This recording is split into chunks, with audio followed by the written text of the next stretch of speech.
சிவகங்கை மாவட்டம் மானாமதுரை அடுத்த காரைக்குடி கிராமத்தில் 6ஆம் வகுப்பு சிறுமியிடம் பள்ளி தலைமை ஆசிரியர் பாலியல் சீண்டலில் ஈடுபட முயன்றதாக கூறப்படும் நிலையில் பெற்றோர் பள்ளியை முற்றுகையிட்டதால் பரபரப்பு ஏற்பட்டது.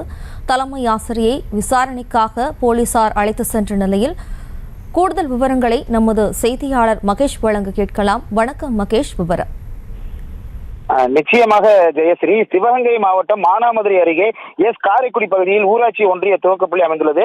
1 முதல் 8ஆம் வகுப்பு வரை செயல்பட்டு வரும் இந்த பள்ளியில் சுற்றுவட்டார பகுதியிலிருந்து சுமார் 40க்கும் மேற்பட்ட மாணவ மாணவிகள் பயின்று வருகின்றனர். இதில் தலைமை ஆசிரியராக பிட்ரோ என்பவர் பணியாற்றி வருகிறார். இப்பள்ளியில் மாணவ மாணவிகள் பாடம் நடத்தி கொண்டிருக்கும் போது தலைமை ஆசிரியர் பிட்ரோ ஒரு மாணவியின் சீருடையை கிழித்து பாலியல் சீண்டலில் ஈடுபட முயன்றதாக கூறப்படுகிறது. இதனால் பாதிக்கப்பட்ட மாணவி தனது வீட்டிற்கு சென்று அழுது கொண்டே சென்று பெற்றோரிடம் கூறியுள்ளார். இதனால் ஆத்திரமடைந்த கிராம மக்கள் பள்ளியை முற்றுகையிட்டதால் பரபரப்பு ஏற்பட்டது.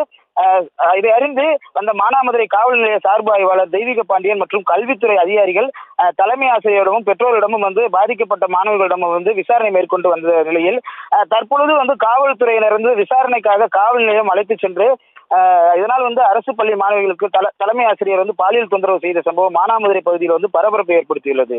ஜெயஸ்ரீ, விவரங்களுக்கு நன்றி மகேஷ். செய்திகளை உடனுக்குடனும் துல்லியமாகவும் தெரிந்து கொள்ள சப்ஸ்கிரைப் பண்ணுங்க.